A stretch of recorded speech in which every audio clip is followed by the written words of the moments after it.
السلام عليكم ورحمة الله وبركاته.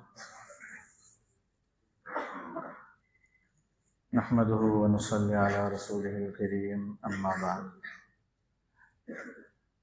رب اشرح لي صدري ويسر لي أمري واحلل عقدة من لساني يفقه قولي وما توفيقي إلا بالله عليه توكلت وإليه أنيب.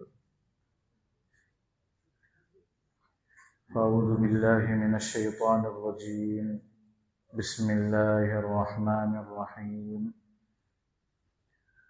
وأنكحوا الأيام منكم والصالحين من عبادكم وإمائكم إن يكونوا فقراء يغنهم الله من فضله والله واسع عليم.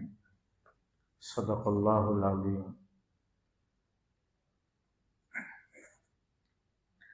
وقال النبي صلى الله عليه وسلم: إذا جاءكم من ترضون دينه وخلقه فزوجوه وإلا تفعلوه تكن فتنة في الأرض وفساد كبير، أو كما قال عليه الصلاة والسلام. اللهم صل على سيدنا محمد وعلى آل سيدنا محمد. اللهم صل على سيدنا محمد وعلى آل سيدنا محمد. اللهم صل على سيدنا محمد وعلى آل سيدنا محمد وبارك وسلم عليه.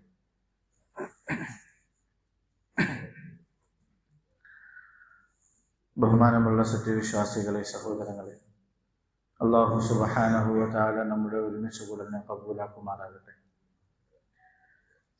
അള്ളാഹുവിൻ്റെ വിളിക്കുത്തരം നൽകി അള്ളാഹുവിൻ്റെ ഭവനത്തിലേക്ക്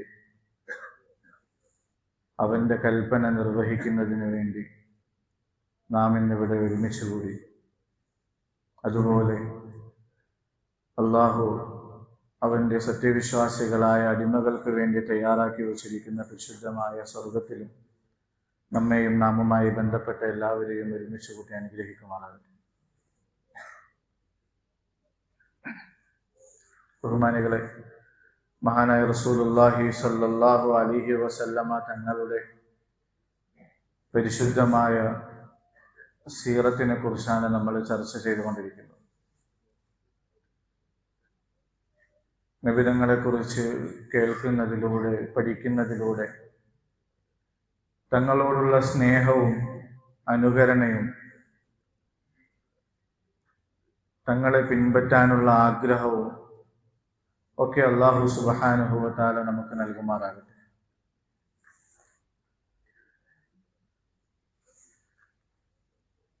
റസൂലുള്ളാഹി സ്വല്ലല്ലാഹു അലൈഹി വസല്ലമ തങ്ങളുടെ ജീവിതത്തിൽ നടന്ന ഒരു പ്രധാനപ്പെട്ട സംഭവമായ ഹിൽഫുൽ ഫുദൂൽ, ഫുദൂൽ എന്ന പേരിൽ അറിയപ്പെടുന്നതായ ഒരു കരാർ, ഉടമ്പടി, ഒരു കൂട്ടായ്മ,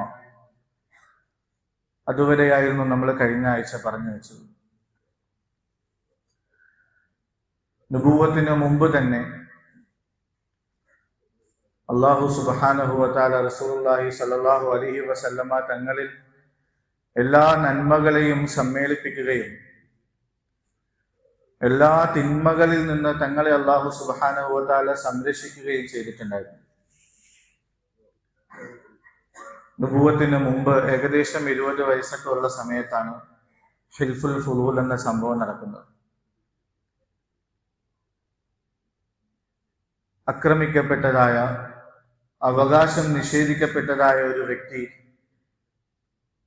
മക്കക്കാരോട് സഹായം അഭ്യർത്ഥിക്കുകയും അങ്ങനെ റസൂലുള്ളാഹി സ്വല്ലല്ലാഹു അലൈഹി വസല്ലമ തങ്ങളുടെ മൂത്താപ്പയായ സുബൈർ ഇബ്നു അബ്ദുൽ മുത്തലിബ് അടക്കമുള്ള ആളുകൾ, ഓരോ ഗോത്രത്തിന്റെയും പ്രധാനികളെ ഒരുമിച്ച് കൂട്ടുകയും അവകാശം നിഷേധിക്കപ്പെട്ടവർക്ക് വേണ്ടി, ആക്രമിക്കപ്പെട്ടവർക്ക് വേണ്ടി നാം ഒരുമിച്ച് കൂടുകയും അവരുടെ അവകാശങ്ങൾ നേടിക്കൊടുക്കുന്നതിന് വേണ്ടി പരിശ്രമിക്കുകയും ചെയ്യും. അതിനുവേണ്ടി ഏതറ്റം വരെ പോകാനും തയ്യാറാണ് എന്ന് അവർ ഒരുമിച്ച് കൂടി കരാർ ചെയ്തു.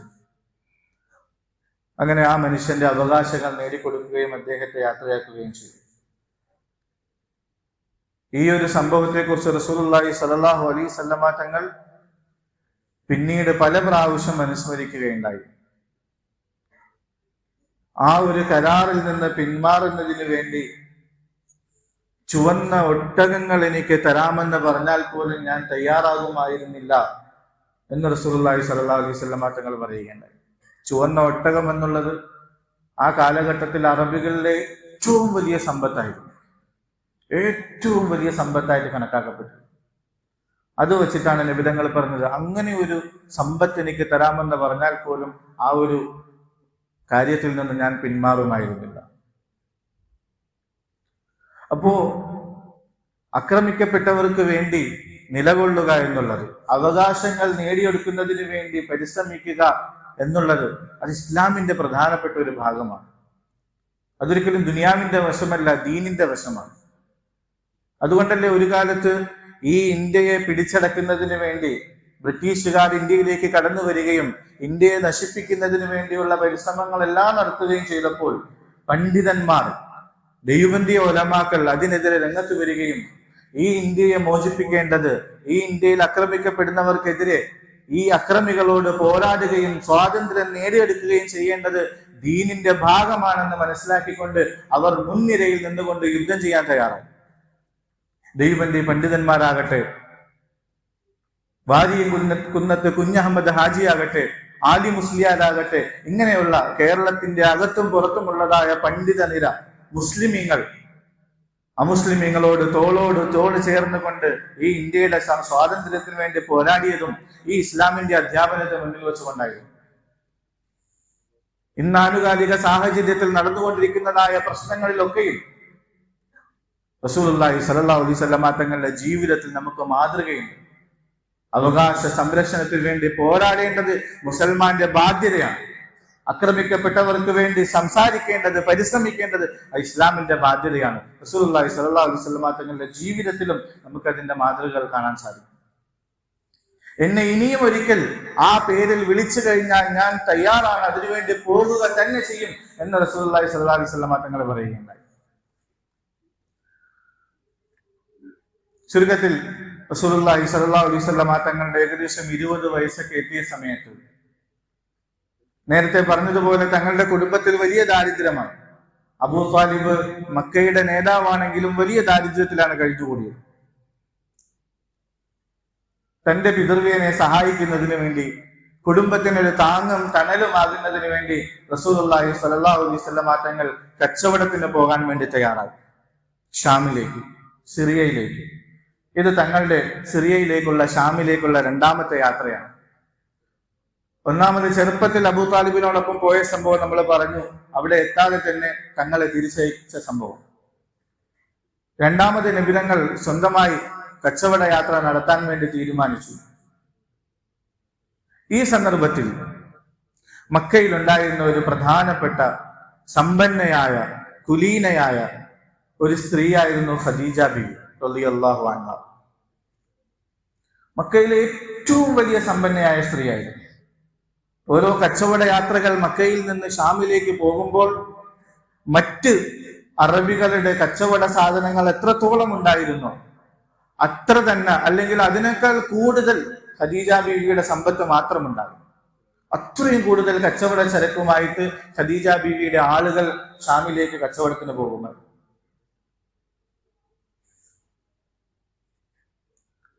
ഖദീജ ബീവി സ്ത്രീ ആയിരുന്നത് കൊണ്ട് തന്നെ കച്ചവടത്തിലേക്ക് ഇറങ്ങുമായിരുന്നില്ല. കൂലിക്ക് ആളെ വെച്ചുകൊണ്ട് കച്ചവടം നടത്തിക്കുകയായിരുന്നു ചെയ്തിരുന്നത്. അപ്പോ സത്യസന്ധനായ ഒരു കച്ചവടക്കാരനെ തന്റെ കച്ചവടം നോക്കി നടത്തുന്നതിന് വേണ്ടി ഒരാളെ വേണമെന്നുള്ള ചിന്തയിൽ നടക്കുന്ന സമയത്താണ് ഖദീജ റളിയല്ലാഹു അൻഹ നബിതങ്ങളെ കുറിച്ച് കേൾക്കുന്നത്. നബിതങ്ങൾ ആ സമയത്താണ് കച്ചവടത്തിന് പോകാൻ വേണ്ടിയുള്ള തീരുമാനങ്ങൾ എടുത്തത്. അങ്ങനെ നബിതങ്ങളെ കുറിച്ച് അറിയുകയും നബിതങ്ങളെ വിളിച്ചു വരുത്തി ഈ ഒരു കാര്യം സംസാരിക്കുകയും ചെയ്തു. നബിതങ്ങൾ തയ്യാറായി. സന്തോഷത്തോടുകൂടി ഖദീജ ബീവിയുടെ കച്ചവട സാധനങ്ങളുമായി റസൂലുള്ളാഹി സ്വല്ലല്ലാഹു അലൈഹി വസല്ലമ തങ്ങൾ ഷാമിലേക്ക് യാത്ര തിരിച്ചു. ഖദീജ റളിയല്ലാഹു അൻഹ തന്റെ അടിമയായ മൈസറ എന്ന ആളെയും തങ്ങളുടെ കൂട്ടത്തിൽ യാത്രയാക്കുകയുണ്ടായി. തങ്ങളുടെ കൂട്ടത്തിൽ തന്നെ നിൽക്കണം, എല്ലാ കാര്യങ്ങളും ചെയ്തു കൊടുക്കണം, തങ്ങളെ പൂർണ്ണമായി നിരീക്ഷിക്കുകയും ഒക്കെ ചെയ്യണമെന്ന് പറഞ്ഞു വിടുകയുണ്ടായി. അങ്ങനെ റസൂലുള്ളാഹി സ്വല്ലല്ലാഹു അലൈഹി വസല്ലം തങ്ങൾ മൈസറയും ഒത്ത് കച്ചവട സാധനങ്ങളുമായി ഷാമിലേക്ക് യാത്ര പോയി. ഷാമിൽ ചെന്ന് ആദ്യമായിട്ടാണ് നബിതങ്ങൾ കച്ചവടം ചെയ്യാൻ വേണ്ടി പോകുന്നത്. പക്ഷേ വർഷങ്ങളായി കച്ചവടത്തിൽ പാരമ്പര്യവും പരിചയവുമുള്ള ആളുകളെക്കാൾ കൂടുതൽ ലാഭം റസൂലുള്ളാഹി സ്വല്ലല്ലാഹു അലൈഹി വസല്ലം തങ്ങൾ സമ്പാദിക്കുകയുണ്ടായി. തങ്ങളുടെ ഓരോ കച്ചവടങ്ങളും കണ്ട്, കൊടുക്കൽ വാങ്ങലുകൾ കണ്ടുകൊണ്ട് മൈസറ അത്ഭുതപ്പെട്ടു പോവുകയുണ്ടായി. ആദ്യമായിട്ടാണ് ഈ മനുഷ്യൻ കച്ചവടം ചെയ്യുന്നത്.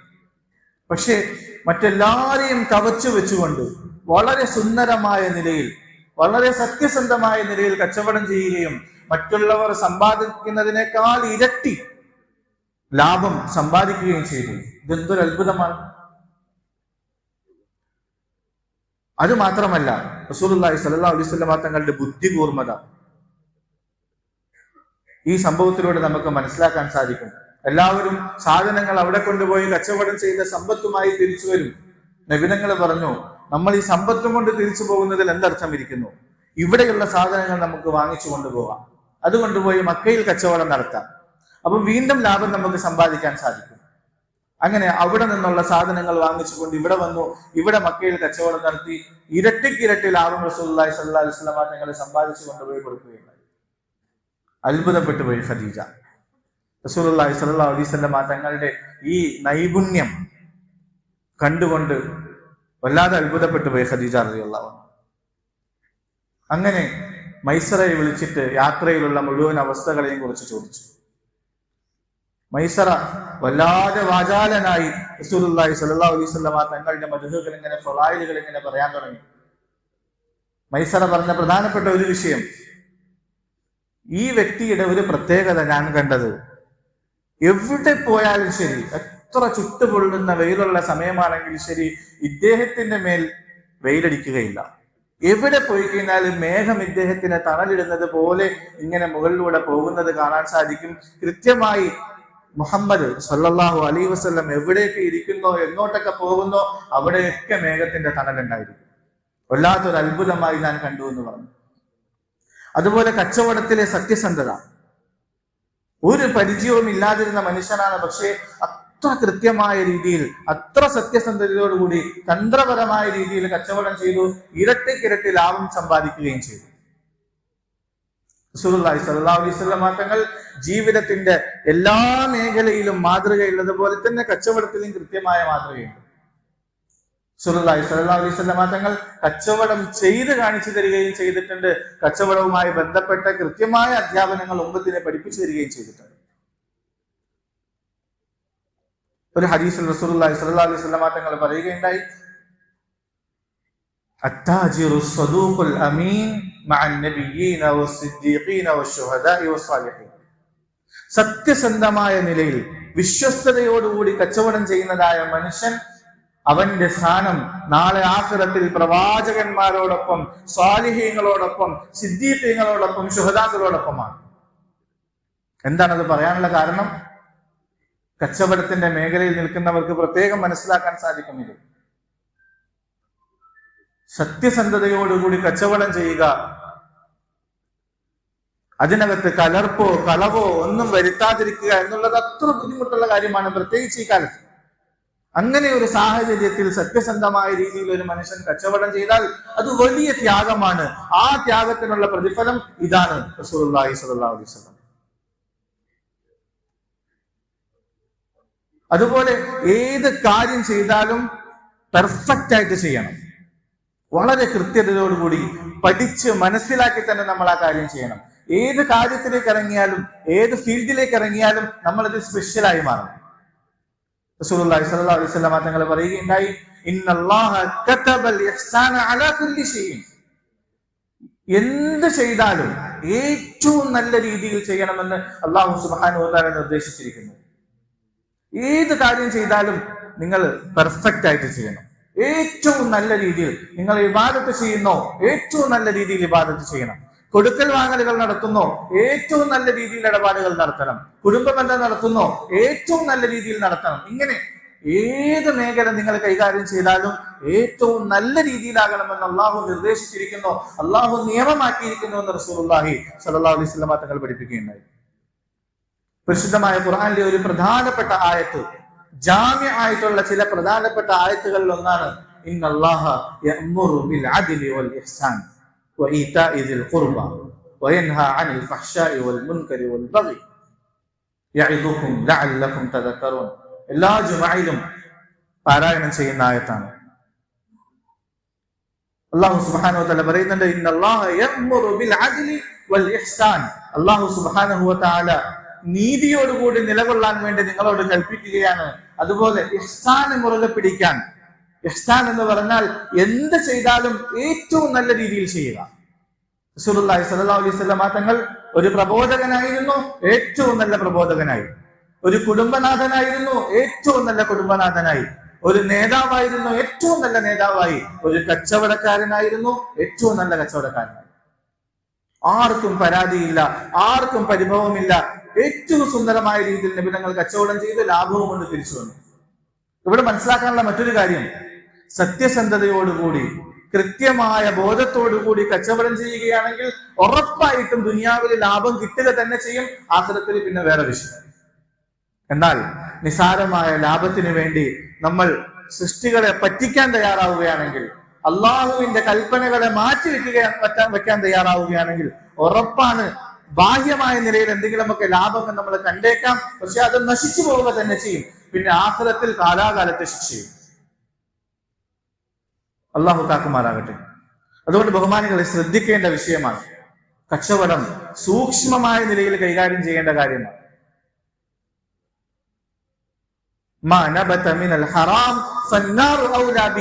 ഹറാമായ സമ്പത്ത് അതൊരു രൂപയാണെങ്കിലും ശരി, നമ്മളെ ഉള്ളിൽ പ്രവേശിക്കുകയാണെങ്കിൽ ആ ശരീരം നരകത്തിനാണ് ഏറ്റവും കൂടുതൽ അർഹതപ്പെട്ടത്, അവകാശപ്പെട്ടത് എന്ന് റസൂലുള്ളാഹി സ്വല്ലല്ലാഹു അലൈഹി വസല്ലം തങ്ങൾ പഠിപ്പിക്കുകയുണ്ടായി. അതുകൊണ്ട് കച്ചവടക്കാരായ ആളുകൾ റസൂലുള്ളാഹി സ്വല്ലല്ലാഹു അലൈഹി വസല്ലം തങ്ങളുടെ ജീവിതത്തിൽ നിന്ന് പാഠം ഉൾക്കൊണ്ടുകൊണ്ട് കച്ചവടത്തെ ഏറ്റവും നല്ല രീതിയിലാക്കുക. അതുപോലെ തന്നെ സത്യസന്ധമായ നിലയിൽ അള്ളാഹുവിനെ ഭയപ്പെട്ടുകൊണ്ട് കച്ചവടം ചെയ്യാൻ തയ്യാറായി കഴിഞ്ഞാൽ ആ കച്ചവടം ദുനിയാവിന്റെയും ആഖിറത്തിന്റെയും വിജയത്തിന് കാരണമായി തീരും. അല്ലാഹു സുബ്ഹാനഹു വ തആല മനസ്സിലാക്കാനുള്ള തൗഫീഖ് നൽകുമാറാകട്ടെ. റസൂലുള്ളാഹി സ്വല്ലല്ലാഹു അലൈഹി വസല്ലം തങ്ങളുടെ ഷാമിലേക്കുള്ള കച്ചവട യാത്രയുമായി ബന്ധപ്പെട്ട് കൂടെ ഉണ്ടായിരുന്ന മൈസറ പറഞ്ഞ മറ്റൊരു പ്രധാനപ്പെട്ട പോയിന്റ്, ഞങ്ങൾ യാത്ര പോകുന്ന സമയത്ത് ഷാമിൽ വെച്ച് ഒരു പുരോഹിതൻ ഞങ്ങളെ കണ്ടുമുട്ടുകയുണ്ടായി. ഞങ്ങളെ കണ്ട ഉടനെ അദ്ദേഹം എന്റെ അടുക്കൽ വരികയും മുഹമ്മദ് സല്ലല്ലാഹു അലൈഹി വസല്ലം തങ്ങളെ കുറിച്ച് എന്നോട് ചോദിക്കുകയും ചെയ്തു. നസ്തൂറ എന്ന പേരുള്ള ഒരു പുരോഹിതൻ, നമ്മൾ ഇതിനു മുമ്പ് ബഹീറ എന്ന പേരുള്ള ഒരു പുരോഹിതന്റെ സംഭവം പറഞ്ഞു അബൂ താലിബുമായി ബന്ധപ്പെട്ട്. ഇത് രണ്ടാമത്തെ സംഭവമാണ്. നസ്തൂറ എന്ന് പറയുന്ന ഒരു പുരോഹിതൻ നബിതങ്ങളെ കാണുകയും തങ്ങളുടെ അടയാളങ്ങൾ മനസ്സിലാക്കുകയും ചെയ്തിട്ട് പറയുകയുണ്ടായി, ഇത് ഈ ഉമ്മത്തിലെ പ്രവാചകനാണ്. വേദഗ്രന്ഥങ്ങൾ പരിചയപ്പെടുത്തിയ അവസാന കാലഘട്ടത്തിൽ വരാനിരിക്കുന്ന പ്രവാചകൻ ഇതാണ്. ഞാൻ കാണുമ്പോൾ ഇദ്ദേഹത്തിന്റെ മുകളിലൂടെ മേഘങ്ങൾ തണലിടുന്നതായിട്ട് കാണാൻ സാധിക്കുന്നു. അങ്ങനെയുള്ള അടയാളങ്ങളൊക്കെ നോക്കിയപ്പോൾ എനിക്ക് മനസ്സിലായി വേദങ്ങൾ സന്തോഷ വാർത്ത അറിയിച്ചതായ അവസാന പ്രവാചകൻ ഇത് തന്നെയാണ്. ഇതൊക്കെ കേട്ടപ്പോൾ, ഈ വിവരണങ്ങളൊക്കെ കേട്ടപ്പോൾ ഖദീജ റളിയല്ലാഹു അൻഹാക്ക് വലിയ താല്പര്യമായി. ഇത്രയും നല്ല ഒരു മനുഷ്യനെ എന്തുകൊണ്ട് എന്റെ ഭർത്താവാക്കിക്കൂടാ? ഈ വിശേഷണങ്ങളൊക്കെ കേട്ടപ്പോൾ ഖദീജ റളിയല്ലാഹു അൻഹ തന്റെ കൊച്ചാപ്പയുടെ മകനായ വറഖ ബിൻ നൗഫൽ എന്ന് പറയുന്ന വേദപണ്ഡിതനായ മനുഷ്യന്റെ അടുക്കലേക്ക് പോയി. ആ കാലഘട്ടത്തിൽ വലിയ വേദത്തിന്റെ പാണ്ഡിത്യം ഉണ്ടായിരുന്ന മനുഷ്യനായിരുന്നു. അദ്ദേഹത്തിന്റെ അടുക്കൽ പോയിട്ട് ഈ സംഭവങ്ങളൊക്കെ അടയാളങ്ങളൊക്കെ പറഞ്ഞു കൊടുത്തു. ഇങ്ങനെയുള്ള സംഭവങ്ങൾ നടന്നിട്ടുണ്ട്. അടയാളങ്ങളൊക്കെ കേട്ടപ്പോൾ അദ്ദേഹവും പറഞ്ഞു, അതെ, അവസാന കാലഘട്ടത്തിൽ വരാനിരിക്കുന്ന ഒരു പ്രവാചകനെ കുറിച്ച് വേദഗ്രന്ഥങ്ങൾ പറയുന്നുണ്ട്. ഈ അടയാളങ്ങൾ വെച്ച് നോക്കുമ്പോൾ ഈ മനുഷ്യനാണ് പ്രവാചകനാകാനുള്ള സാധ്യത. ഇതെല്ലാം കൂടെ കേട്ടപ്പോൾ ഖദീജ റളിയല്ലാഹു അൻഹയ്ക്ക് താല്പര്യമായി. ഇത്രയും ഉന്നതനായ ഒരു മനുഷ്യനെ എന്തുകൊണ്ട് എന്റെ ഭർത്താവാക്കിക്കൂടാ? ഹദീസിന്റെ കിതാബുകളിൽ വരുന്നുണ്ട്, പുരുഷന്മാരിൽ ഒരുപാട് ആളുകൾ ബുദ്ധിയുടെ പരിപൂർണതയുടെ പാരമ്യതയിലേക്ക് എത്തിയിട്ടുണ്ട്, ഒരുപാട് ആളുകൾ. എന്നാൽ സ്ത്രീകളിൽ നിന്ന് വളരെ ചുരുക്കം ആളുകൾ മാത്രമാണ് ബുദ്ധിയുടെ പാരമ്പര്യയിലേക്ക് എത്തിയിട്ടുള്ളത്. അതിലൊന്ന് ഖദീജ റളിയല്ലാഹു അൻഹയാണ്. അടയാളങ്ങൾ കണ്ടുകൊണ്ട് റസൂലുള്ളാഹി സ്വല്ലല്ലാഹു അലൈഹി വസല്ലമ തങ്ങളാകുന്ന ആ വ്യക്തിയുടെ ഉള്ളിലെ മഹത്വങ്ങൾ തിരിച്ചറിഞ്ഞുകൊണ്ട് അവരെ സ്വന്തമാക്കാൻ തയ്യാറായി. തങ്ങളിലെ മഹത്വങ്ങളെ തിരിച്ചറിയാനുള്ള ബോധമുണ്ടായി. അത് അവരുടെ മഹത്വത്തിന്റെ പ്രത്യേകതയുടെ അടയാളമാണെന്ന് റസൂലുള്ളാഹി സ്വല്ലല്ലാഹു അലൈഹി വസല്ലമ തങ്ങൾ പറഞ്ഞു.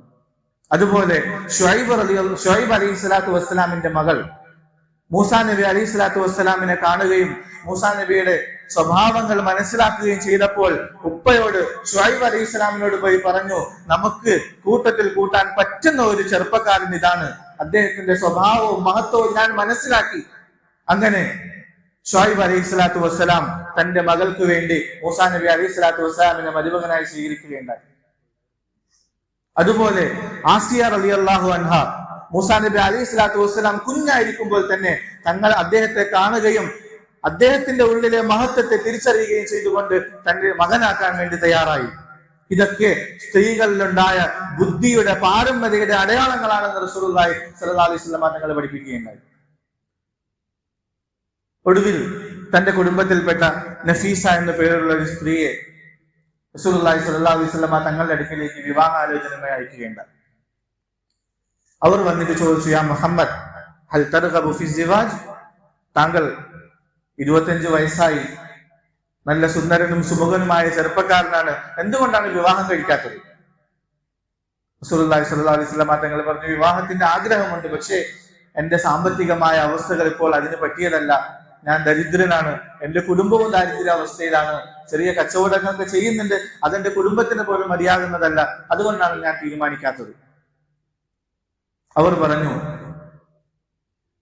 സുന്ദരിയും സമ്പന്നയും അതുപോലെ സ്വഭാവ പരിശുദ്ധിയുമുള്ളതായ ഒരു സ്ത്രീ വിവാഹാലോചന നടത്തിയാൽ തയ്യാറാണോ? അപ്പൊ ചോദിച്ചു, ആരാണ് അങ്ങനെ ഒരാൾ ഇവിടെയുള്ളത്? നഫീസ പറഞ്ഞു, ഖദീജ റളിയല്ലാഹു അൻഹ. നബി തങ്ങൾ മറുപടി പറഞ്ഞു, ഞാൻ എവിടെ ഇരിക്കുന്നു, ഖദീജ എവിടെ ഇരിക്കുന്നു? ഈ മക്കയിലെ ഏറ്റവും സമ്പന്നയായ സ്ത്രീ, വലിയ വലിയ നേതാക്കന്മാർ അവരോട് വിവാഹാലോചന നടത്തിയിട്ട് പോലും അവർ നിരസിക്കുകയുണ്ടായി. അങ്ങനെ ഒരു സ്ത്രീ എങ്ങനെ വിവാഹം കഴിക്കും? ഒടുവിൽ കാര്യങ്ങളൊക്കെ പറഞ്ഞ് തീരുമാനിച്ചു. റസൂലുള്ളാഹി സ്വല്ലല്ലാഹു അലൈഹി വസല്ലം തങ്ങൾ അബൂ ത്വാലിബിനോട് പോയി മശൂറ ചെയ്തു. അബൂ ത്വാലിബ് സമ്മതം പറഞ്ഞു. അബൂ ത്വാലിബ് നേരെ ഖദീജ റളിയല്ലാഹു അൻഹയുടെ കൊച്ചാപ്പയോട് പോയി സംസാരിച്ചു, അംർ ഇബ്നു അസദ്. അങ്ങനെ വിവാഹം തീരുമാനിക്കുകയും അബൂ ത്വാലിബ് ഖുതുബ നടത്തിക്കൊണ്ട് വിവാഹം നടത്തി കൊടുക്കുകയും ചെയ്തു. ചില റിവായത്തുകളിൽ വരുന്നുണ്ട് 20 ഒട്ടകങ്ങൾ മഹറായി തീരുമാനിച്ചുകൊണ്ടാണ് നിക്കാഹ് നടത്തിയത്. മറ്റു ചില റിവായത്തുകളിൽ 500 ദിർഹമാണ് മഹറായി തീരുമാനിച്ചതെന്നുമുണ്ട്. എന്തായാലും മഹർ നൽകി വിവാഹം കഴിക്കുക എന്നുള്ളത് ഇസ്ലാമിന്റെ പ്രധാനപ്പെട്ട അധ്യാപനമാണ്. ഇന്ന് ഇസ്ലാമിനെ വികലമായി ചിത്രീകരിക്കപ്പെട്ടുകൊണ്ടിരിക്കുന്ന കാലഘട്ടം. മഹറിന് ഒരു വിലയും ഇല്ലാതായി മാറി, സ്ത്രീധനം വലിയ ഗൗരവത്തിലേക്ക് മാറുകയും ചെയ്തു. ഇസ്ലാം നിരോധിച്ചതായ കാര്യങ്ങൾ ഇന്ന് ഇസ്ലാമിന്റെ പേരിൽ പ്രചരിപ്പിക്കപ്പെടുകയും ഇസ്ലാം പ്രോത്സാഹിപ്പിച്ച കാര്യങ്ങളെ ഇന്ന് നിസാരവൽക്കരിക്കപ്പെടുകയും ചെയ്തുകൊണ്ടിരിക്കുന്നു. ലളിതമായ രീതിയിൽ നിക്കാഹുകൾ നടത്തി കഴിഞ്ഞാൽ അതിനകത്ത് ബർക്കത്തുണ്ടാകുമെന്ന് റസൂലുള്ളാഹി സ്വല്ലല്ലാഹു അലൈഹി വസല്ലം തങ്ങൾ പറഞ്ഞു. ഇന്ന് മുസ്ലിം ഉമ്മത്താണ് ഏറ്റവും കൂടുതൽ ആർഭാടപരമായി നിക്കാഹുകൾ നടത്തുകയും അവസാനം അത് നാശത്തിലേക്ക് കലാശിക്കുകയും ചെയ്യും. ഇസ്ലാമിനെ കരിവാരി തേക്കുന്നതിന് വേണ്ടി ഇത്തരത്തിലുള്ള പ്രവണതകൾ ഇന്ന് നമ്മളിൽ തന്നെ വർദ്ധിച്ചുകൊണ്ടിരിക്കുന്നു. റസൂലുള്ളാഹി സ്വല്ലല്ലാഹു അലൈഹി വസല്ലം തങ്ങൾ പഠിപ്പിക്കുകയുണ്ടായി, ഏറ്റവും ലളിതമായ നിക്കാഹ് ഏറ്റവും കൂടുതൽ ബർക്കത്തുള്ളതായിരിക്കും. റസൂലുള്ളാഹി സ്വല്ലല്ലാഹു അലൈഹി വസല്ലം തങ്ങളുടെ നിക്കാഹുകൾ മുഴുവനും എടുത്ത് പരിശോധിച്ചാലും പൂർണ്ണമായിട്ടും അതിനകത്ത് മുസ്ലിം ഉമ്മത്തിന്റെ സമ്പൂർണമായ മാതൃക നമുക്ക് കാണാൻ സാധിക്കും. ഇവിടെ മനസ്സിലാക്കാനുള്ള മറ്റൊരു പ്രധാനപ്പെട്ട പോയിന്റ്,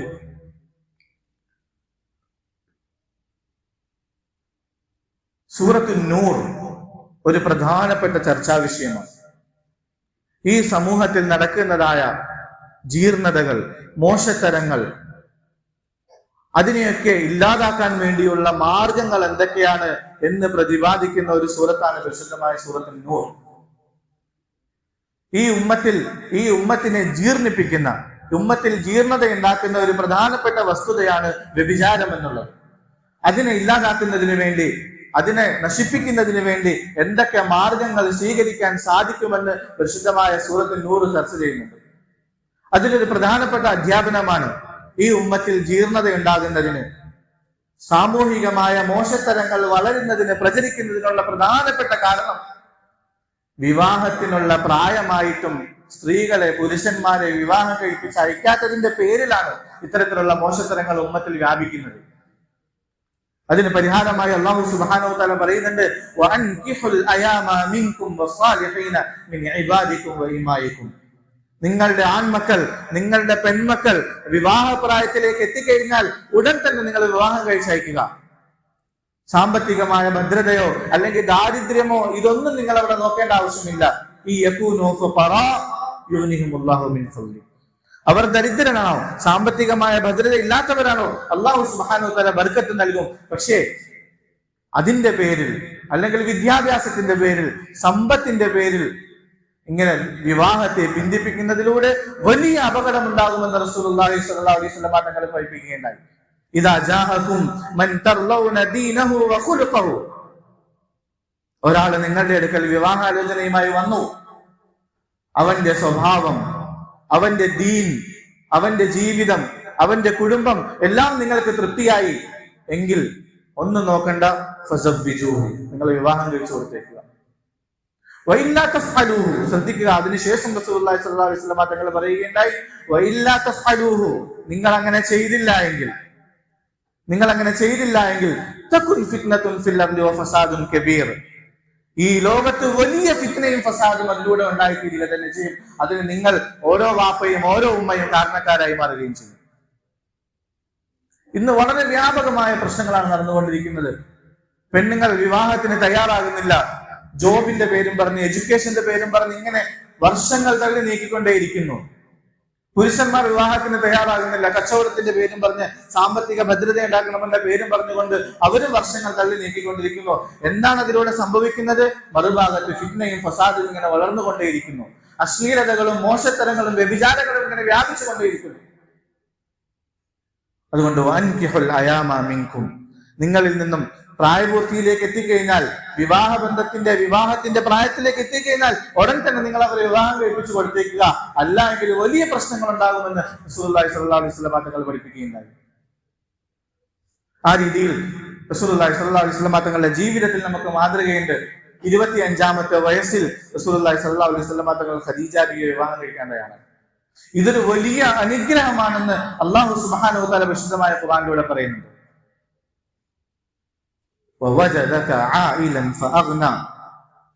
സൂറത്തുൽ ദുഹായിലൂടെ അല്ലാഹു സുബ്ഹാനഹു വ തആല നബിതങ്ങൾക്ക് നൽകിയ അനുഗ്രഹങ്ങൾ ഇങ്ങനെ അല്ലാഹു എടുത്തു പറയുന്നു. അതിലൊന്നാണ്, താങ്കൾ യതീമായിരുന്നു, താങ്കളെ പരിപാലിക്കാൻ ആരുമില്ലായിരുന്നു, അബ്ദുൽ മുത്തലിബിലൂടെ, അബൂ താലിബിലൂടെ താങ്കൾക്ക് ഞാൻ ആശ്രയം തന്നില്ലേ എന്ന് അല്ലാഹു സുബ്ഹാനഹു വ തആല ചോദിക്കുന്നുണ്ട്. അതിനുശേഷം അല്ലാഹു സുബ്ഹാനഹു വ തആല പറയുന്നുണ്ട്, താങ്കൾ ദരിദ്രനായിരുന്നു, സാമ്പത്തികമായ ബുദ്ധിമുട്ടിലായിരുന്നു, പ്രയാസത്തിലായിരുന്നു, താങ്കളെ ഞാൻ ധന്യനാക്കിയില്ലേ. ഖദീജ റളിയല്ലാഹു അൻഹായിലൂടെ, അതുപോലുള്ള പല മാധ്യമങ്ങളിലൂടെ അല്ലാഹു സുബ്ഹാനഹു വ തആല താങ്കളുടെ ദാരിദ്ര്യം, താങ്കളുടെ സാമ്പത്തികമായ ബുദ്ധിമുട്ടുകൾ, പ്രയാസങ്ങളൊക്കെ മാറ്റി തന്നില്ലേ എന്ന് അല്ലാഹു സുബ്ഹാനഹു വ തആല അനുഗ്രഹത്തെ എടുത്തു പറഞ്ഞുകൊണ്ട് ഇങ്ങനെ പരിശുദ്ധമായ ഖുർആനിലൂടെ ചോദിക്കുന്നുണ്ട്.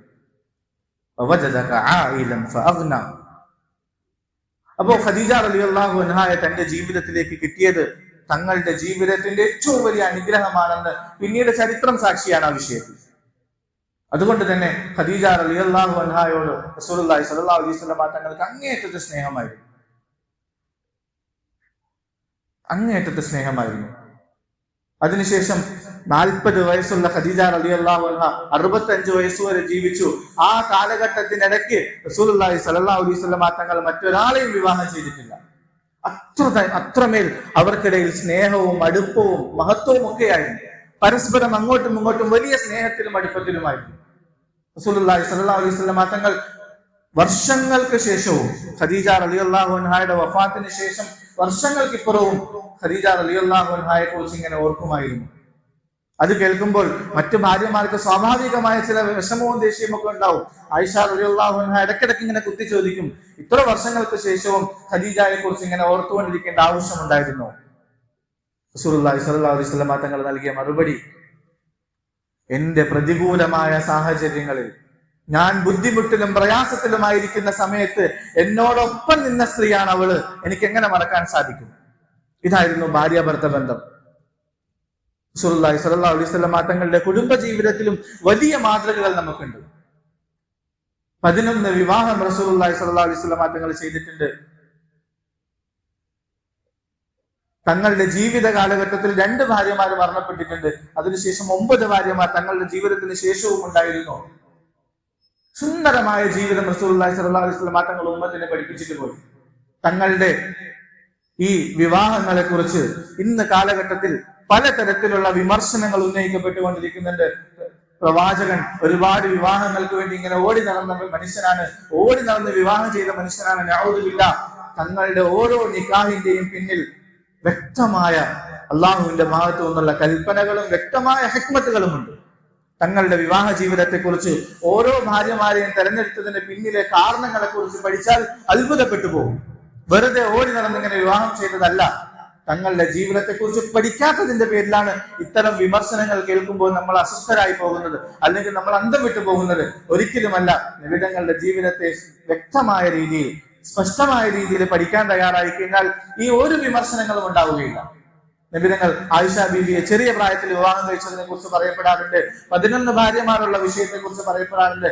ഇതൊക്കെ വെറും കള്ളത്തരങ്ങളും പൊള്ളത്തരങ്ങളും മാത്രമാണ്. ഏറ്റവും വലിയ തെളിവ്, ഒരൊറ്റ തെളിവ് മാത്രം. ഇൻഷാ അല്ലാഹ് നബിതങ്ങളുടെ ഭാര്യമാരെ കുറിച്ച്, ഓരോ ഭാര്യമാരെയും വിവാഹം കഴിച്ചതിന് പിന്നിലെ വ്യക്തമായ കാരണങ്ങളെ കുറിച്ച്, ചരിത്രപരമായ തെളിവുകളെ കുറിച്ച് ഇൻഷാ അല്ലാഹ് വിശദമായി നമുക്ക് ഒരു ദിവസം പഠിക്കാം. ഒരൊറ്റ തെളിവ് മാത്രം നമുക്ക് മനസ്സിലാക്കാൻ വേണ്ടി പറയുന്നു. റസൂലുള്ളാഹി സ്വല്ലല്ലാഹു അലൈഹി വസല്ലം തങ്ങളെ വിമർശിക്കുന്നതിന് വേണ്ടി, തങ്ങളെ മോശമായി ചിത്രീകരിക്കുന്നതിന് വേണ്ടി എന്തൊക്കെ മാർഗങ്ങൾ ഉണ്ടായിരുന്നോ അത് മുഴുവനും ആ കാലഘട്ടത്തിൽ ഉണ്ടാകാൻ സാധ്യതയുണ്ടായിരുന്നോ അതിനെയൊക്കെ മക്കാ കുഫാറുകൾ ഉപയോഗിക്കുകയും നബിതങ്ങളിൽ നിന്നും ജനങ്ങളെ അകറ്റുന്നതിന് വേണ്ടിയുള്ള പരമാവധി പരിശ്രമങ്ങൾ ചെയ്യുകയും ചെയ്തു. തങ്ങളെ ഭ്രാന്തനാണെന്ന് പറയാൻ തുടങ്ങി, തങ്ങൾക്ക് സിഹിർ ബാധിക്കപ്പെട്ടതാണെന്ന് പറഞ്ഞിട്ടുണ്ട്, തങ്ങൾ ഇങ്ങനെ ആവശ്യമില്ലാത്ത കാര്യങ്ങൾ പുലമ്പുകയാണ്, തങ്ങളുടെ കൂട്ടത്തിൽ കൂടുതൽ നശിച്ചു പോകുമെന്ന് പറഞ്ഞ് പരമാവധി ആളുകളെ പിന്തിരിപ്പിക്കാൻ വേണ്ടി മക്കാ കുഫാറുകൾ പരിശ്രമിച്ചിട്ടുണ്ട്. പക്ഷേ ആ തങ്ങളുടെ ജീവിതത്തിന്റെ മുഴുവൻ ചരിത്രം എടുക്കുന്ന പരിശോധിച്ചാൽ മക്കാ കുഫാറുകൾ ഒരിക്കൽ പോലും ആയിഷ റളിയല്ലാഹു അൻഹായെ വിവാഹം ചെയ്തതിനെ കുറിച്ചോ, തങ്ങൾ 11 ഭാര്യമാരെ വിവാഹം ചെയ്തതിനെ കുറിച്ചോ ഒരിക്കൽ പോലും അവരൊരു വിമർശനവും പറഞ്ഞിട്ടില്ല. തങ്ങളുടെ ചരിത്രം മുഴുവനും എടുത്ത് പരിശോധിച്ച് നോക്കിയോ, മക്കാ കുഫാറുകൾക്ക് എന്തെങ്കിലും കിട്ടാൻ കാത്തിരുന്നു അവർ നബിതങ്ങളെ വിമർശിക്കുന്നതിന് വേണ്ടി, നബിതങ്ങളെ മറ്റുള്ളവരുടെ മുമ്പിൽ മോശമായി ചിത്രീകരിക്കുന്നതിന് വേണ്ടി. പക്ഷേ ചരിത്രം എടുത്ത് പരിശോധിച്ച് നോക്കൂ, ആ മക്കാ കുഫാറുകൾ അന്ന് ഒരിക്കൽ പോലും ഒരാള് പോലും ഈ തങ്ങളുടെ വിവാഹങ്ങളെ കുറിച്ചോ ആയിഷ ബീവിയെ വിവാഹം ചെയ്തതിനെ കുറിച്ചോ വിമർശനം ഉന്നയിച്ചിട്ടില്ല. അതിന്റെ അർത്ഥം എന്താ? അവർ അതൊക്കെ കണ്ടുകൊണ്ടിരിക്കുന്ന യാഥാർത്ഥ്യങ്ങളായിരുന്നു. അതിലൊന്നും ഒരു മോശത്തരവും അന്നില്ലായിരുന്നു. അതുകൊണ്ടാണ് അവരാരും അതൊന്നും വിമർശിക്കാത്തത്. ഇല്ലെങ്കിൽ മക്കാ കുഫാറുകൾ നബിതങ്ങളെ വെറുതെ വിടുമായിരുന്നു. എന്തൊക്കെ മാർഗങ്ങൾ അവർ സ്വീകരിച്ചു. പക്ഷേ നബിതങ്ങളുടെ നിക്കാഹിനെ കുറിച്ച് അവർ വിമർശനം ഉന്നയിച്ചിട്ടില്ല. ഒരാൾ പോലും ഒരു വിരൽ പോലും ഉയർത്തിയിട്ടില്ല എങ്കിൽ അതൊക്കെ പരിശുദ്ധമായിരുന്നു, പരിപൂർണമായിരുന്നു, പരിഭാവനമായിരുന്നു. അതിന്റെയൊക്കെ പിന്നിൽ കൃത്യമായ ഹിക്മത്തുകൾ ഉണ്ടായിരുന്നു. വലിയ വിശാലമായ ചരിത്രങ്ങളുണ്ട് അതിനകത്ത്. അല്ലാഹു സുബ്ഹാനഹു വ തആല മനസ്സിലാക്കാനുള്ള തൗഫീഖ് നൽകുമാറാകട്ടെ. ആഖിറു ദഅവാനാ അൽഹംദുലില്ലാഹി റബ്ബിൽ ആലമീൻ. അസ്സലാമു അലൈക്കും വറഹ്മത്തുള്ളാഹി വബറകാതുഹു.